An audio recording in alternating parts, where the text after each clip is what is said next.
माननीय नरेंद्र मोदी जिंदाबाद। माननीय नरेंद्र मोदी जिंदाबाद। माननीय नरेंद्र मोदी जिंदाबाद।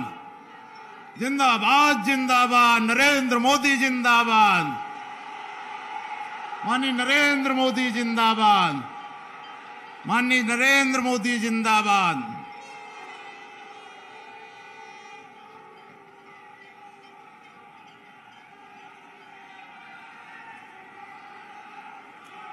बहुत ही ऐतिहासिक पल, बहुत ही हम सबके लिए गौरव के क्षण है कि भगवान नरसिंह, भगवान बामन, भक्त प्रहलाद, हरदोई बाबा और सुनासीनाथ की पावन धरा पर भारत के यशस्वी प्रधानमंत्री, विश्व के सर्वाधिक लोकप्रिय नेता आज हमारे मंच पर हैं। मैं भारतीय जनता पार्टी के जिला अध्यक्ष आदरणीय सौरभ मिश्र जी से आग्रह करता हूं कि उन्हें प्रतीक चिन्ह और पटका उड़ाकर उनका जोरदार हरदोई वासियों की ओर से स्वागत करें। आदरणीय सौरभ मिश्र जी। माननीय नरेंद्र मोदी जिंदाबाद। माननीय नरेंद्र मोदी जिंदाबाद। माननीय नरेंद्र मोदी जिंदाबाद। मैं उत्तर प्रदेश की ओर से उत्तर प्रदेश के यशस्वी उप मुख्यमंत्री माननीय केशव मौर्य जी को आग्रह करता हूं कि आए वो माननीय प्रधानमंत्री जी का स्वागत करें, शाब्दिक स्वागत करें। आदरणीय केशव मौर्य। दोनों हाथ ऊपर उठा करके जरा तालियों की गड़गड़ाहट के साथ गरीबों के मसीहा, किसानों के हमदर्द माननीय मोदी जी का स्वागत करने का काम करेंगे। मैं आप सबकी ओर से, अपनी ओर से संपूर्ण मंच पर जो हमारे माननीय सांसद, माननीय विधायक, सबकी ओर से माननीय प्रधानमंत्री जी का हरदोई की धरती पर हार्दिक स्वागत एवं अभिनंदन करता हूं। तालियों की गड़गड़ाहट के साथ एक बार फिर से हम सब माननीय प्रधानमंत्री जी का स्वागत करेंगे। आप सभी जानते हैं व्यस्तताएं बहुत रहती हैं, देश भर की इतनी बड़ी बड़ी जिम्मेदारियों के बाद भी इतना समय निकालते हैं और आप सबको यहाँ पर हम सबको आशीर्वाद देने के लिए आए हैं।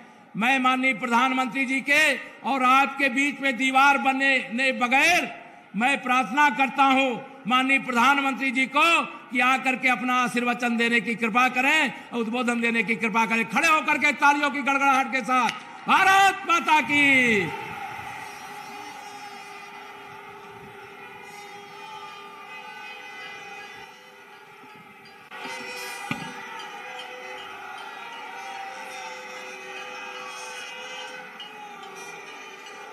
हर हर गंगे, हर हर गंगे, हर हर महादेव।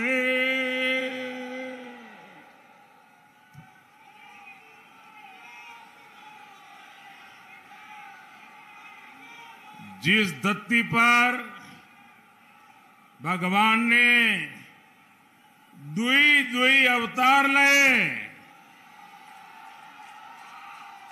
वही हरदोई का हमारो प्रणाम होई। भक्त प्रहलाद की धरती के सब लोगन के हम पांव छुअत है।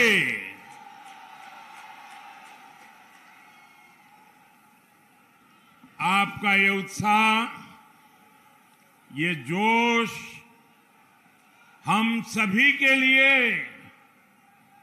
बहुत बड़ा आशीर्वाद है। ये धरती शांडिल्य ऋषि की तपोस्थली है। हरदोई की पुण्य भूमि से होली जैसे पवित्र त्योहार का जुड़ाव हम सभी जानते हैं और मुझे पता है इस बार हरदोई के लोगों ने, यूपी के लोगों ने दो बार रंगों वाली होली खेलने की तैयारी कर ली है। पहली होली 10 मार्च को भाजपा की बम्पर जीत के साथ मनाई जाएगी। मनाएंगे ना? मनाएंगे ना? इधर से आवाज नहीं आ रही, मनाएंगे ना? लेकिन अगर होली 10 मार्च को धाम-धूम से मनानी है तो अभी तैयारी पोलिंग बूथ में करनी पड़ेगी। करोगे? एक एक पोलिंग बूथ में करोगे? घर घर जाओगे? देखिए, आप लोगों पर मेरा कोई हक है, मैं बता सकता हूं ना आपको, मैं काम बता सकता हूं ना, क्योंकि आपने शायद ही कोई ऐसा चुना होगा कि मुझे न बुलाया हो और मैं आया न हूं। अगर आपके कहने पर मैं हाजिर हो जाता हूं तो मेरे कहने पर आप बूथ में लग जाएंगे ना? पक्का लग जाएंगे। आज तीसरे चरण में भी बिना बटे एकजुट होकर कमल के निशान पर भारी मतदान हो रहा है। अब तक जो खबरें मिली है बहुत उत्साहवर्धक है। और आज यूपी के साथ साथ पंजाब में भी वोट पड़ रहे हैं। वहां के लोग भी पंजाब के विकास, पंजाब की सुरक्षा और देश की अखंडता के लिए बड़ी संख्या में मतदान कर रहे हैं, भाजपा का समर्थन कर रहे हैं। भाइयों बहनों, यूपी के अगले चरणों की जिम्मेदारी भी आप लोगों ने ले रखी है। जो तुष्टीकरण की खतरनाक राजनीति में हमारे त्योहारों को रोकते थे, उन्हें यूपी की जनता का उत्तर 10 मार्च को मिल जाएगा। मिलेगा ना? 10 मार्च को जवाब मिलेगा ना? साथियों, हरदोई के लोग ये बात जानते हैं, अत्याचार, आतंक और छल कितने भी ताकतवर क्यों न हो जाए, सच्चाई के आगे वो टिक नहीं सकते। आप याद करिए, 5 साल पहले माफियावादियों ने यूपी का क्या हाल बना दिया था। व्यापारियों को व्यापार करने में डर लगता था, राहजनी, छिनेती, लूट आम बात हो गई थी। लोग कहते थे, दिया बरे घर लौटाओ। ये कहते थे कि नहीं कहते थे? दिया बरे घर लौटाओ। हरदोई वालों ने वो दिन देखे हैं, कैसे इन लोगों ने कट्टा और सट्टा,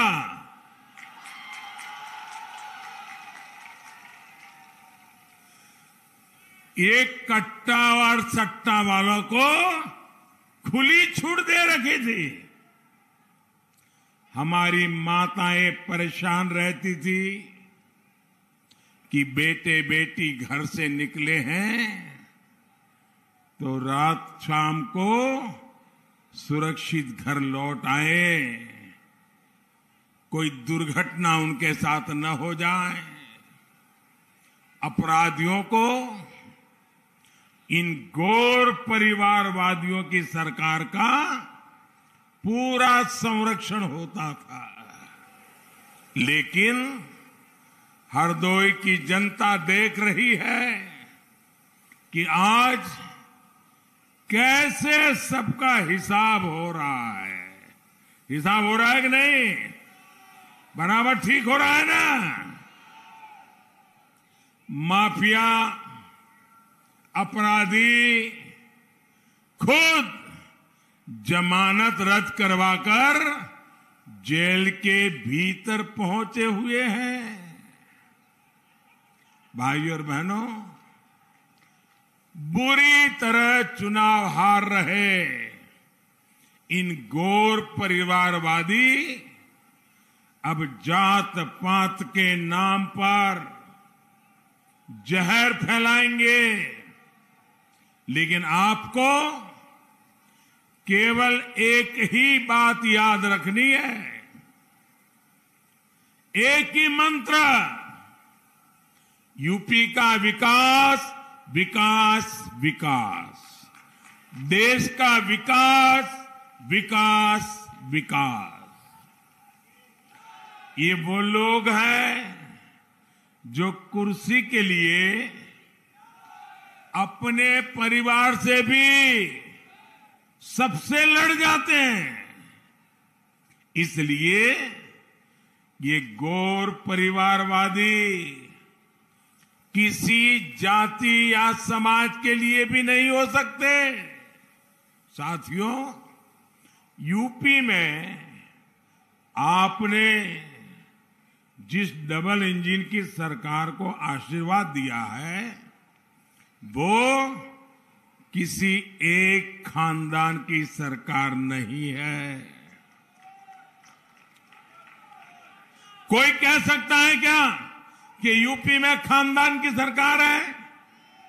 कोई कह सकता है दिल्ली में भारत की सरकार खानदान की सरकार है? कोई कह सकता है क्या? ये गरीब, किसान, नौजवानों की सरकार है। हमने 5 साल आपके लिए जी तोड़ मेहनत की है। लेकिन मुझे इस बात का अफसोस है कि 2014 से लेकर 2017 के बीच यूपी में इन परिवारवादियों ने एक भी काम में मेरा साथ नहीं दिया। भाइयों, मुझे बताइए, यूपी का मैं सांसद हूं, यूपी के लोगों की मदद से मैं प्रधानमंत्री बन गया, और मैं यूपी के लिए कोई काम करूं, और लखनऊ में इनकी सरकार बैठी थी, 17 तक मुझे कोई काम नहीं करने दिया। भाइयों बहनों, ऐसे लोगों को फिर से अगर लाओगे तो मुझे काम करने देंगे क्या? जरा पूरी ताकत से बताओ ना, मुझे काम करने देंगे क्या? आपका भला करने देंगे क्या? माताओं बहनों की सेवा करने देंगे क्या? नौजवानों के लिए काम करने देंगे क्या? तो ऐसे लोगों को आने देना है क्या? आने देना है क्या? पक्का? इन लोगों ने ठान लिया था कि यूपी में विकास का कोई काम केंद्र सरकार को करने ही नहीं देंगे। अरे इतने शर्माते थे, इतने शर्माते थे, शायद भीतर से इतने कांपते थे कि मैं यहां आता था, कार्यक्रम करता था, वो मेरे साथ मंच पे ले आते थे, एयरपोर्ट से ही भाग जाते थे। उनको डर लगता था कि कहीं कुछ पूछ लेंगे और मैं कुछ जवाब नहीं दे पाऊंगा तो क्या होगा। साथियों, यूपी में गरीब के लिए काम तब शुरू हुआ जब 2017 में आपने यहां डबल इंजन की सरकार बनाई। इन 5 सालों में हमने हरदोई के करीब 70,000 गरीब परिवारों को प्रधानमंत्री आवास दिए। यह आंकड़ा याद रहेगा आपको? आंकड़ा आपको याद रहेगा? मैं आप लोगों से बात कर रहा हूं भाई, यह आंकड़ा आपको याद रहेगा? हरदोई में हमने आकर के योगी जी की सरकार बनने के बाद 70,000 गरीब परिवारों को प्रधानमंत्री आवास दिए। लेकिन इसके समय में हरदोई में प्रधानमंत्री आवास योजना के तहत शायद मुश्किल से आप उंगली से गिन सको इतने घर भी नहीं बनाए थे। क्या एक गरीब का भला हुआ था? क्या हमने गरीब का भला किया कि नहीं किया? गरीब को पक्का घर मिला मतलब नई जिंदगी मिली कि ना मिली? इनके समय में शौचालय बने, गरीब के लिए शौचालय बने। कितने बने? 34,000। आंकड़ा याद रखोगे? आप आंकड़ा याद रखोगे? कितने शौचालय बने? 34,000। योगी जी के आने के बाद कितने शौचालय बने? उनके जमाने में 34,000, योगी जी के जमाने में 5 लाख। कहां 34,000 और कहां 5 लाख? ये पैसा कहां जाता था भाई? ये योगी जी के पैसे गरीब के घर तक पहुंचते थे, शौचालय बनता था, हिसाब लिया जाता था, और उनके जमाने में 34,000 बने। बाकी क्या हुआ ये तो आपको पोलिंग बूथ पे जाके बताना होगा। इसी तरह योगी जी की सरकार आई, तब हम पूरे प्रदेश में गरीब बहनों के लिए उज्ज्वला के गैस सिलेंडर दे पाए, गरीबों के मुफ्त इलाज के लिए आयुष्मान कार्ड की सुविधा दे पाए। योगी जी की सरकार ने अभियान चलाकर बिजली को हर घर, गरीब के घर तक बिजली पहुंचाया, नई बिजली कनेक्शन दिए, गांव गांव बिजली पहुंची है। लेकिन भाई और बहनों, जिन्होंने तब आपके घरों को अंधेरे में रखा, सिर्फ अपना घर रोशन किया, वो आज आपसे झूठे वायदे कर रहे हैं। आप याद करिए, इनके समय में आपके गांवों में दिन में कितने घंटे बिजली आती थी? याद करिए, हफ्ते में कितने घंटे बिजली आती थी? मुझे बराबर याद है, उत्तर प्रदेश में बिजली अगर आती है तो खबर बन जाती थी। एक जमाने में बिजली का जाना स्वाभाविक था। जैसे घर में कभी साल में 1-2 बार मेहमान आ जाए, वैसे बिजली यहां मेहमान की तरह आती थी। ये भी याद करिए कि एक बार अगर ट्रांसफार्मर जल गया,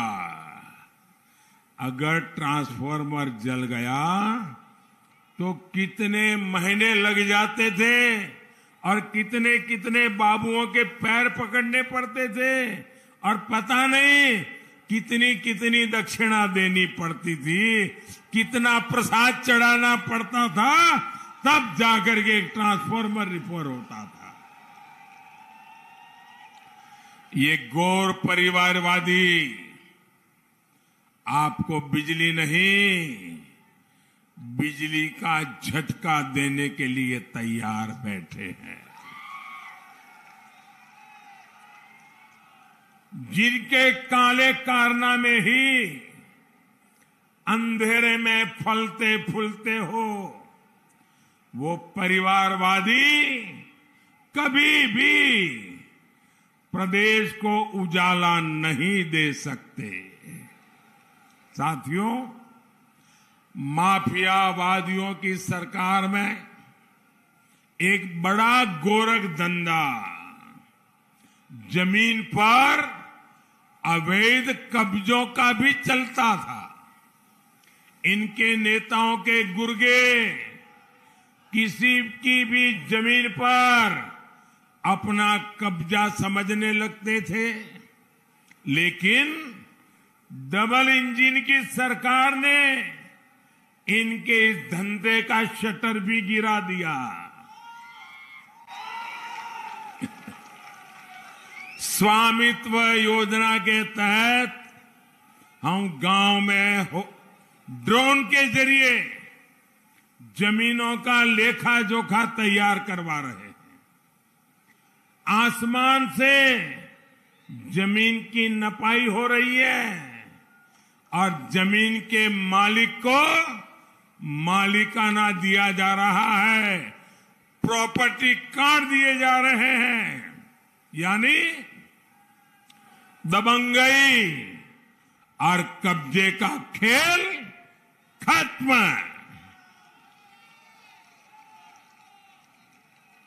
यूपी में हमारी सरकार 23 लाख से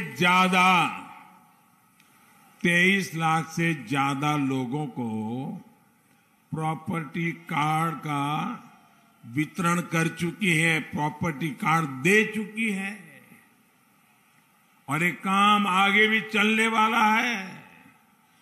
योगी जी सरकार में वापसी के बाद इस अभियान को बहुत तेज किया जाएगा। भाइयों और बहनों, वंशवादी, परिवारवादी, भ्रष्टाचार में लिप्त लोग, तुष्टीकरण की राह पर चलने वाले लोग कभी भी गरीब का भला नहीं कर सकते। आप देखिए, कोरोना की इतनी बड़ी वैश्विक महामारी आई, हमने किसी भी गरीब को भूखे नहीं सोने दिया। प्रधानमंत्री गरीब कल्याण योजना के जरिए हर गरीब को मुफ्त राशन दिया जा रहा है। पूरी दुनिया में इतनी बड़ी महामारी आई, पूरी दुनिया में, लेकिन भाइयों बहनों, मैंने कभी मेरे गरीब परिवार को भूखा सोने नहीं दिया है। गरीब के घर का चूल्हा जलता रहे, इसके लिए दिन रात काम किया है। भाइयों बहनों, ये बातें टीवी में आती हो या ना आती हो, अखबार में छपती हो या न छपती हो, लेकिन जब सच्चे मन से पवित्र संकल्प के साथ सिर्फ और सिर्फ सेवा भाव से जब काम करते हैं ना, तो गरीब के दिलों में जगह बन जाती है। मैं कल ये सोशल मीडिया में एक वीडियो देख रहा था और मेरा मन करता है वो मैं आज बात बताऊं, मैंने क्या देखा। बताऊं ना?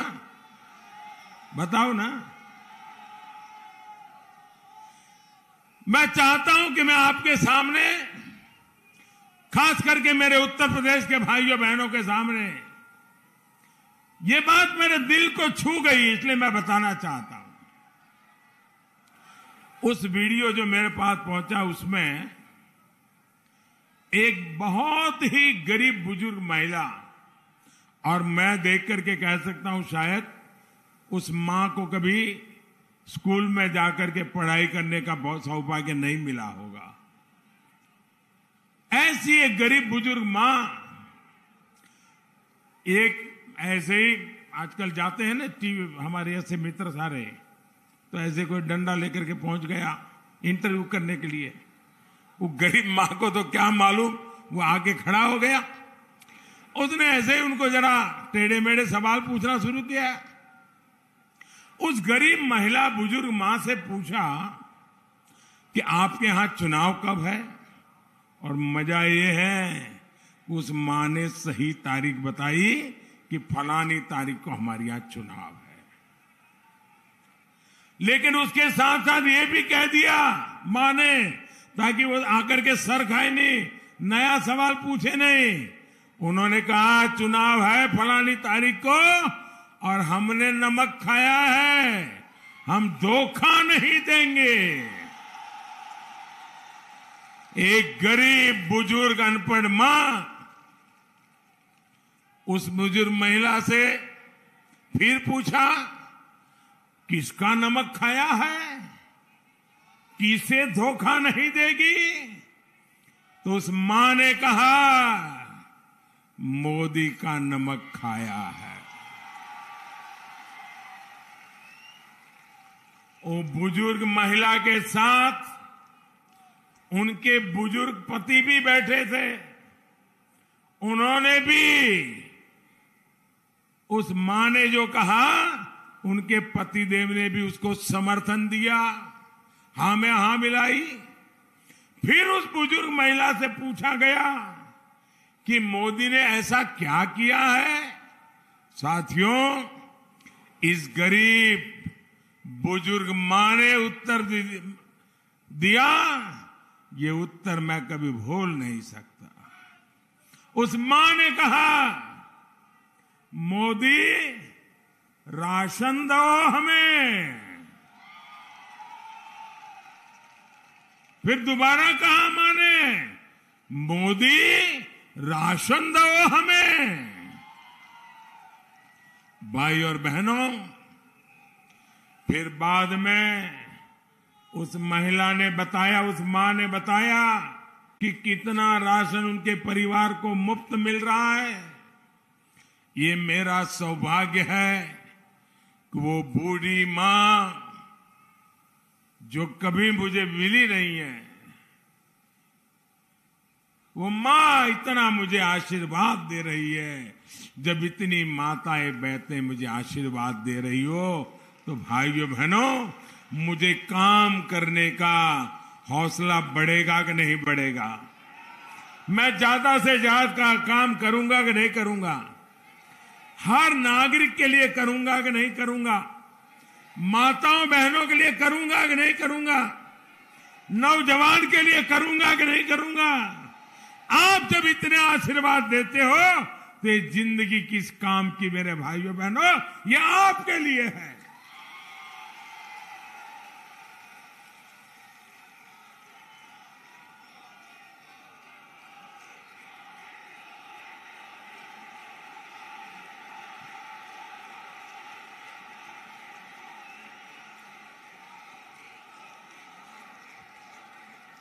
आपका ये प्यार, ये आपका प्यार मेरे सर आंखों पर दोस्तों, आपका प्यार सर आंखों पर।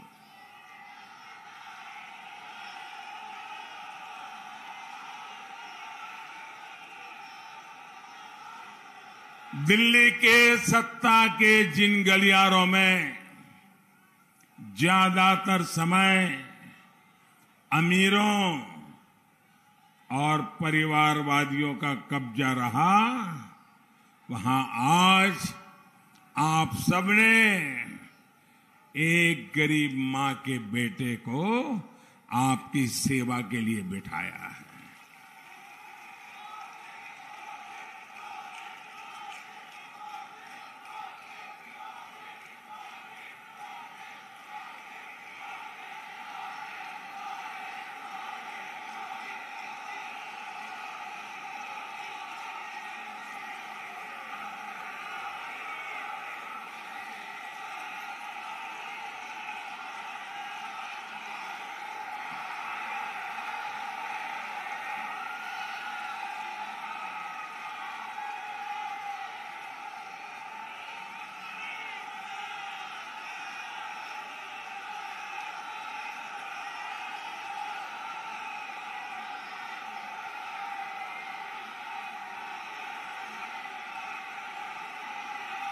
साथियों,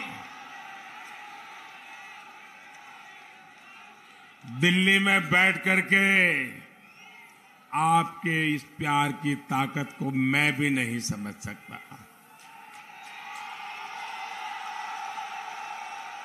इतना प्यार, इतना प्यार। शायद दोस्तों आज के युग में इतने टीवी मीडिया का जमाना हो, भांति भांति की बातें चलती हो, उसके बाद भी जनता जनार्दन जब इतना आशीर्वाद देती है तो भगवान के आशीर्वाद के बराबर होता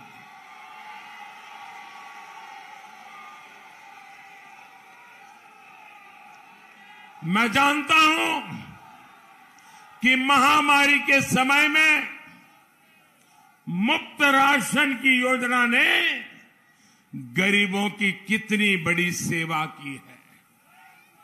यूपी के गांव में इस तरह की चर्चा के मुझे कई संदेश मिले हैं, जहां लोग यही कह रहे हैं कि हमने मोदी का नमक खाया है, हम मोदी को धोखा नहीं देंगे। लेकिन साथियों, मैं ये भी कहूंगा, हम सब ने, मेरी ये बात ज्यादा याद रखिएगा, हम सब ने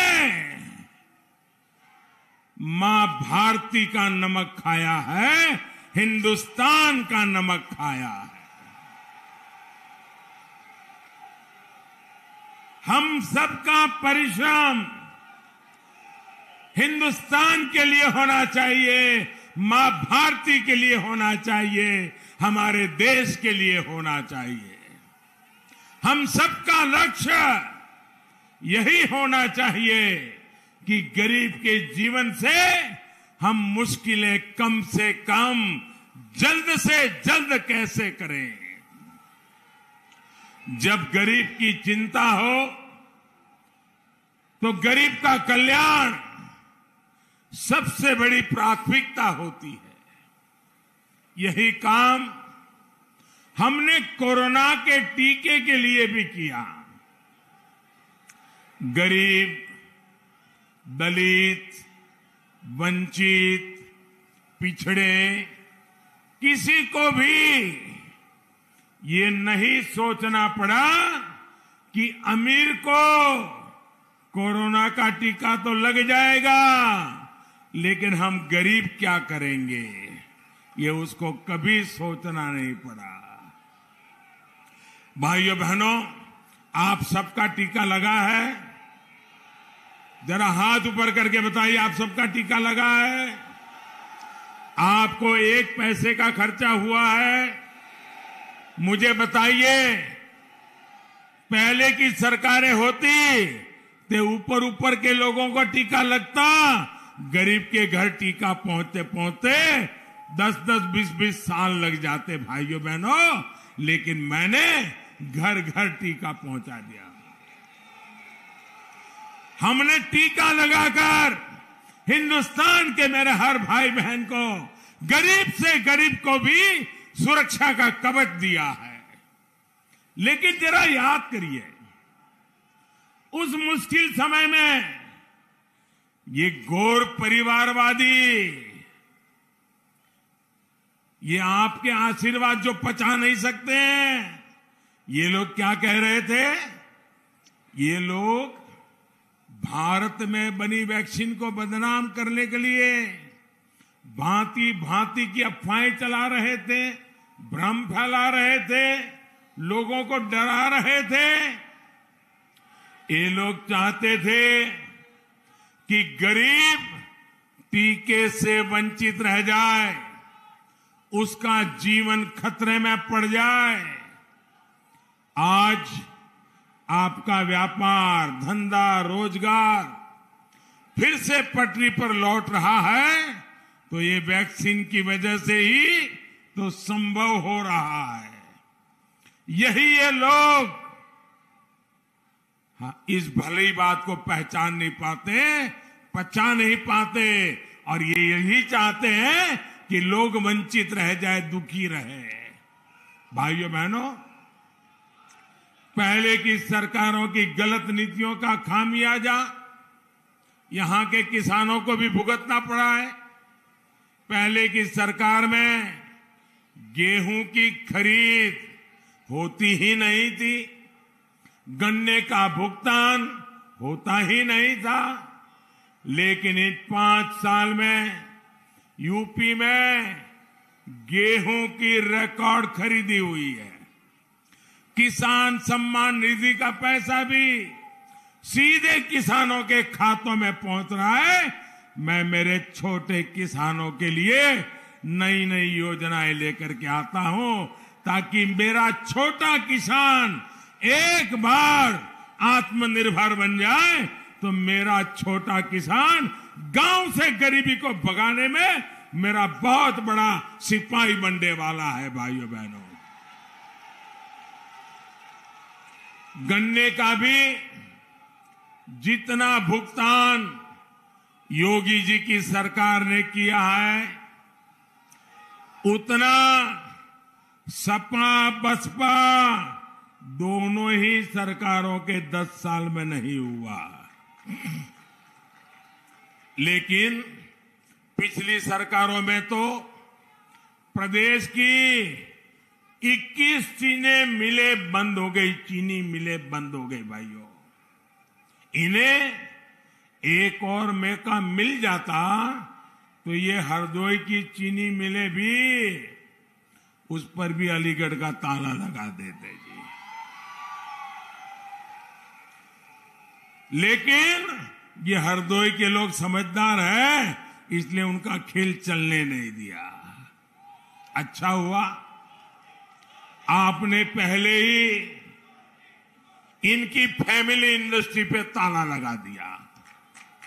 साथियों, पहले की सरकारों में काम केवल कागजों पर होता था और भुगतना यूपी को पड़ता था। लेकिन अब विकास भी होता है और जनता तक पहुंचता भी है। आज हरदोई के पास अपना एक मेडिकल कॉलेज है और ये मेरा सौभाग्य है कि इस मेडिकल कॉलेज का लोकार्पण करने का मुझे अवसर दिया आप लोगों ने। बगल में शाहजहांपुर में भी एक मेडिकल कॉलेज है। शिक्षा से लेकर स्वास्थ्य तक ये क्षेत्र हर दिशा में आगे बढ़ रहा है। गंगा एक्सप्रेसवे जैसी बड़ी सौगात हरदोई और इस पूरे इलाके को मिली है। यहां का हथकरघा उद्योग, यहां के कुटीर उद्योग, यहां के व्यापारी, सबको छोटा मोटा कोई ने सहारा मिला है, लाभ मिला है। साथियों, आज मैं हरदोई से एक और महत्वपूर्ण विषय पर आपसे बात करना चाहता हूं और मैं चाहूंगा सिर्फ आप नहीं, अगर टीवी पे मेरा भाषण कोई सुन रहा है तो मेरे देश के वासियों को मैं कहता हूं, मैं गंभीर विषय की आज यहां से चर्चा करना चाहता हूं। आप भी मेरी बात को गौर से सुनिए। मेरे देशवासियों, मैं विस्तार से आज आपको एक बात बताना चाहता हूं। ये ऐसा विषय है जिससे सिर्फ यूपी ही नहीं बल्कि पूरा देश प्रभावित होता है। ये विषय है आतंकवाद। पिछले अनेक दशकों से हमारा देश आतंकवाद का कहर झेलता रहा है।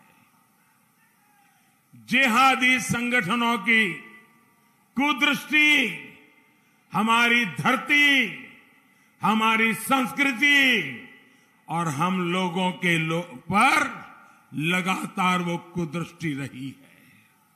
और आप सभी जानते हैं कि जब आतंकी हमला होता है, आतंकवाद बढ़ता है, तो इसका सबसे ज्यादा नुकसान गरीब को, मध्यम वर्ग को, उन्हीं को उठाना पड़ता है, उन्हीं को निभाना पड़ता है।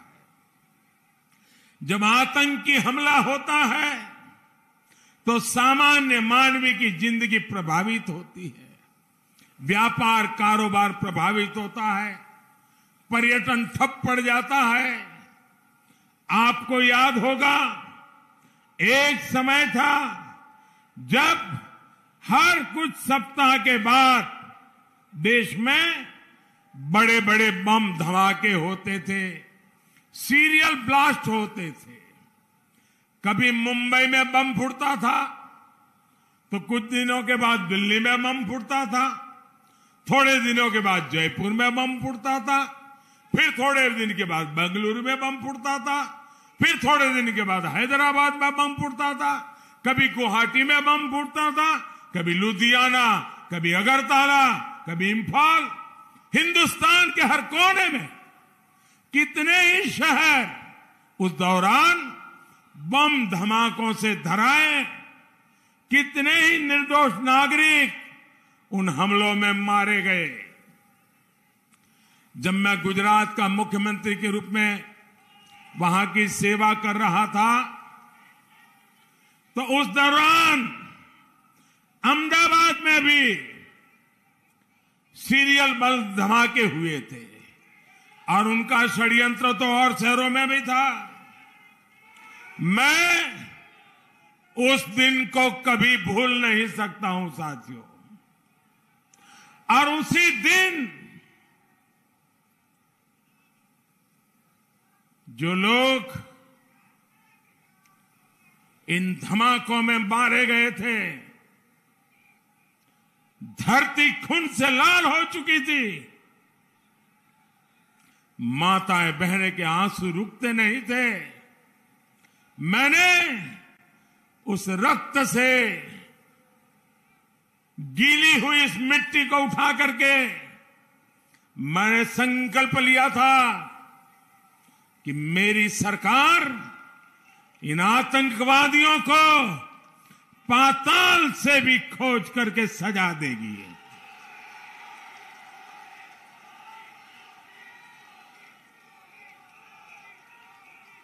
साथियों, आपने देखा है अभी 2 दिन पहले ही अहमदाबाद बम धमाके के दोषियों को सजा मिली है। जो हम भारतीयों को तबाह करना चाहते थे, उन्हें अदालत ने सजा सुनाई है। अनेक आतंकवादियों को फांसी की सजा मिली है। दोस्तों,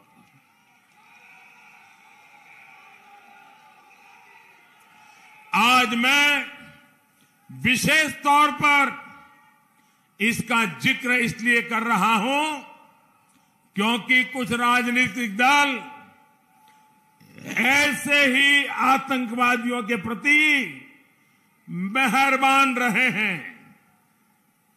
ये राजनीतिक दल वोट बैंक के स्वार्थ में आतंकवाद को लेकर नरमी बरतते रहे हैं। ये देश की सुरक्षा के लिए बहुत खतरे की बात है। इसलिए हर देशवासी को इसके बारे में जानना जरूर चाहिए। साथियों, और ये गुजरात में बम धमाके हुए, कभी आपने सुना नहीं होगा। इस बम धमाके कैसे धमाके किए गए थे? 2 प्रकार से किए गए। पहले शहर में एक साथ 50-60 जगह पे धमाके, और उसके 2 घंटे के बाद अस्पताल में एक गाड़ी रखी थी, उसमें बड़ा धमाका, ताकि इन लोगों को जब अस्पताल लेके आए, उनके रिश्तेदार आए, अफसर आए, नेता आए, तब वो कार धमाका करे। अस्पताल के अंदर शायद ही पहली बार आतंकवादियों ने धमाका किया होगा। वहां भी काफी लोग मारे गए। लेकिन इन्होंने क्या किया साथियों, इन्होंने क्या किया, यहां समाजवादी पार्टी का जो चुनाव सिंबल है ना, उनका चुनाव का निशान है ना, तो शुरू में जो बम धमाके हुए वो सारे के सारे बम धमाके उन्होंने बम साइकिल पर रखे हुए थे।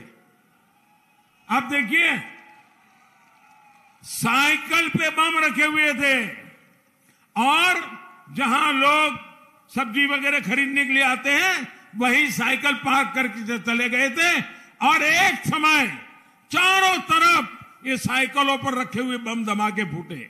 मैं हैरान हूं, ये साइकिल को उन्होंने क्यों पसंद किया। यहां उत्तर प्रदेश में साथियों 2006 में काशी में बम धमाका हुआ था, संकट मोचन मंदिर भी धमाका किया गया था, वहां के कैंट रेलवे स्टेशन भी हमला किया गया था। तब यूपी में समाजवादी पार्टी की सरकार थी। जब 2013 में समाजवादी पार्टी की सरकार फिर से सत्ता में आई तो इन लोगों ने शमीम अहमद नाम के आरोपी पर ये बम धमाका का जो चल रहे थे मुकदमों को वापस लेने का फैसला लिया था। भाइयों बहनों, क्या ये आपको मंजूर है?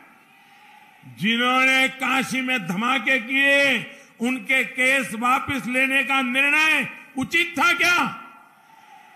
ये लोगों को आप कभी भी मौका देंगे तो ये अपनी वारदातें करेंगे कि नहीं करेंगे? ऐसे ही आपको याद होगा 2007 में गोरखपुर में आतंकी हमला हुआ था।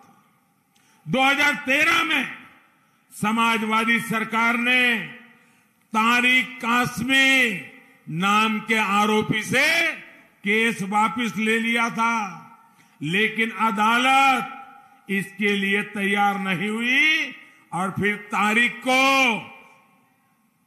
समाजवादी सरकार ने केस विड्रॉ करने का निर्णय कर लिया था। अदालत ने मना किया, केस चला और परिणाम क्या आया? 20 साल की सजा हुई दोस्तों, 20 साल की सजा। उसको वो बचाना चाहते थे। ऐसे ही 2007 में लखनऊ अयोध्या के कोर्ट परिसर में बम धमाके हुए थे।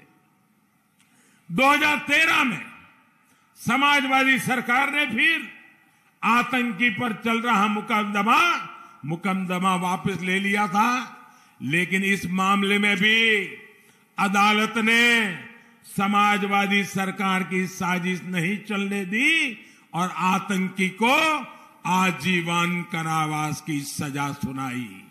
साथियों, आप कल्पना कर सकते हैं, ऐसे ही यूपी में एक दो नहीं बल्कि आतंकी हमलों के 14 मुकदमों में समाजवादी सरकार ने बहुत सारे आतंकवादियों से मुकदमे वापस लेने का फरमान सुना दिया था। क्या आतंकवादियों पर रहम करना ठीक है क्या? आप जरा बताइए, रहम करना ठीक है क्या? आतंकवादियों को बचाने के खेल ठीक है क्या?